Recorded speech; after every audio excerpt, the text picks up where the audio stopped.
Well, hi class, first week of this short 8-week course under your belts. You've got your introductory videos submitted and a couple essays on top of that. I'll start grading those introductory videos this afternoon, but I went ahead and kind of just took a look to make sure everybody's getting those submitted correctly.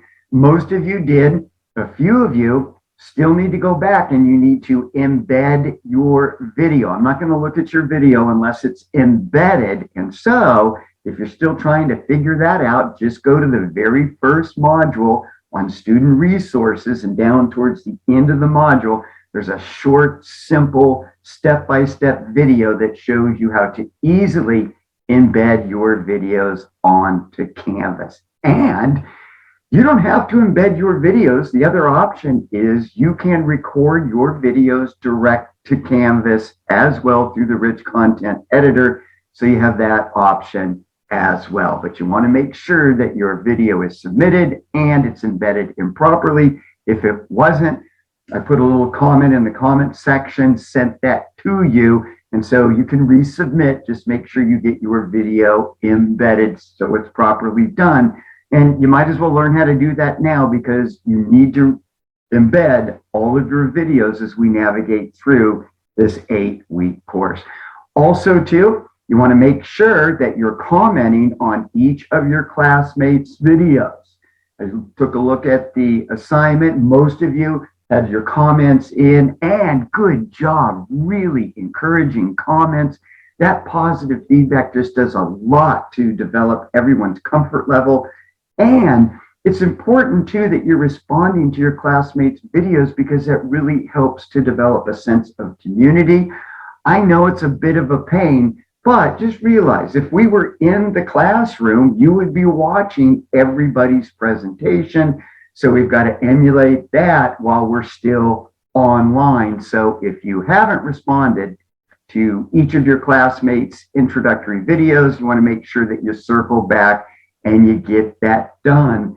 You won't get a complete on the assignment unless your video is submitted properly and you responded to each of your classmates' videos. Also, too, with a couple of the essays that you were submitting, make sure that you're also including at least 5 terms from the reading in the modules of the terms that are in bold. So that's real important in your essays.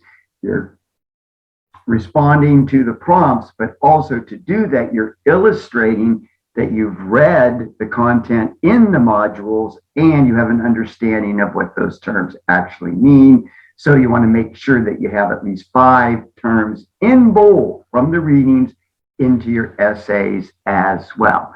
So we got that first week under our belts. This week, we're going to focus on modules 3, 4, and 5. And let's go ahead and go right to the Canvas shell to take a look at those.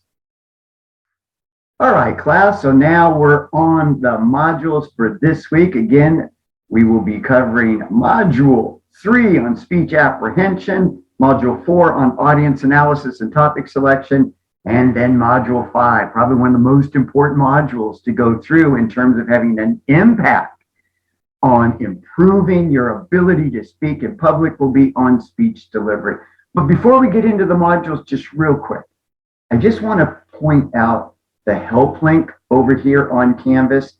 If you're ever struggling with some kind of technical issue on Canvas, I'm trying to figure out how to use the Rich Content Editor, or maybe you want to figure out how can I record my video straight to Canvas, go right here to help. You can type in any question and they're going to give you a detailed answer and walk you through the step-by-step process of figuring out whatever it is that you're trying to fix. Also, you have access to Canvas reps, an actual live person that you can get step-by-step information from. So I always tell students, if you're struggling with something on Canvas, rather than sending me an email, because I'm kind of like you, I'm just trying to stay a step ahead. But when we went online, boy, I had to learn all kinds of things about dealing with Canvas and technology, just like all of you had to.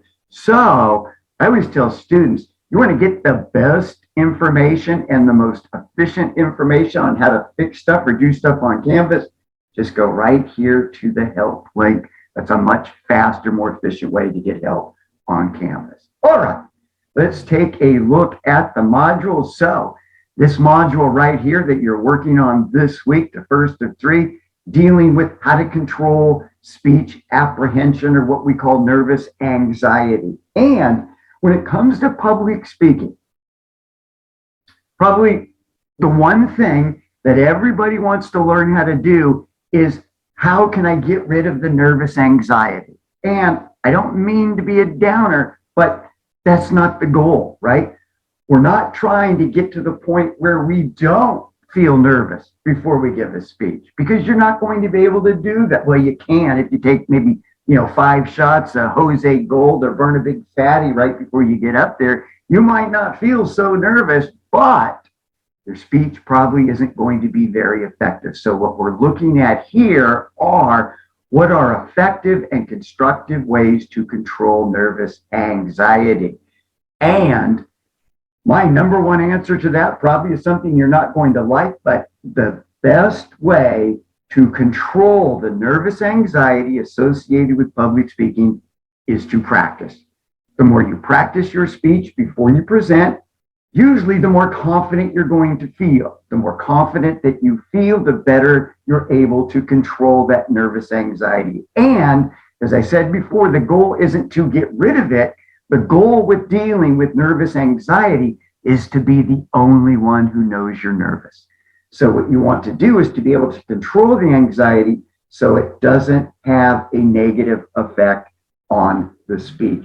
And practicing is so important, because when you really look at public speaking, it's a performance art, right? You are performing in front of an audience. So even though it's more conversational, you're being more direct in terms of relating to the audience, it's not that far from being in a play or being a musician, performing a concert. Public speaking is a performance art, and the best way to fully prepare and feel confident and to control the nervous anxiety is to understand the importance of practicing your presentations before you actually deliver them. So real important module right here. And you'll get lots of other tips and things you can do to really help control that nervous anxiety. But the number one thing you can do is to make sure that you learn how to practice your speech effectively. Kind of my prescription for dealing with nervous anxiety when it comes to public speaking is always practice your speeches out loud a minimum of 10 times before you actually do the presentation. And what helps even more, if at least a couple of times in those 10 different practice reps, try to practice your speech in front of someone else. Someone at home, friend, anybody you can get to listen to a speech, that's going to help you then when you jump to speaking in front of an entire audience. So practice is really the key to controlling nervous anxiety, and as well as a lot of other tips that you'll learn here. The next module, module 4, will focus on really 2 things: audience analysis and topic selection, and they kind of go hand in hand. The starting point of speech preparation is always audience analysis. Even before you start thinking about topics for presentations, you want to first think about your audience, because you want to come up with topics that relate directly to the audience that you're speaking to. So audience analysis and the components that comprise audience analysis, you'll learn in this page right here on module number 4. And then we'll take that right into topic selection. And you've got a little brainstorming exercise here where you're going to write down a list of topics that you think would be effective to use this semester in the class. And anytime you're writing out topics, you always want to make sure you write them out as a statement. You don't want to write them in the form of a question. Always write your topics as statements. And then the last module you'll cover this week will be the module on speech delivery. Real important module, because obviously that's going to give you kind of the do's and the don'ts when it comes to speaking in front of others. So you really want to make sure you go through the delivery techniques right here and try to emulate those in your upcoming presentations. And then you also make sure you spend some time here, because I give you the best way to effectively and efficiently. So you're not wasting time when you're practicing the speech, and it's all based on the premise repetition is the key to retention. The more you practice something, the more you're going to remember that information. And so one of the keys when practicing a speech is you want to try to retain as much information that you can, because when it comes to public speaking, the best way to engage an audience and to keep them into your presentation is to look at the audience while you're speaking. And it's harder to do that if you're dependent on notes. So that constant repetition, practicing your speech out loud so you hear yourself say the words, you get comfortable with the overall phrasing. You want to make sure that you learn how to do that effectively, because obviously the more effective you are in practicing your speech, the better you're going to be able to perform when you present that speech as well. So another action-packed week. We're going to talk about how to deal with nervous anxiety, how to analyze an audience, and then use that to come up with topics that will relate to that particular audience. And we're going to learn a lot about the performance of standing up in front of a group of people and being able to speak articulately and effectively when you're relating to an audience. So lots to work on. You have any questions on any of the materials, just send me an email. Let's keep up the good work. And this class is going to go fast, so you don't want to get behind. All right, you guys, have a great week, and I'll talk to you next week.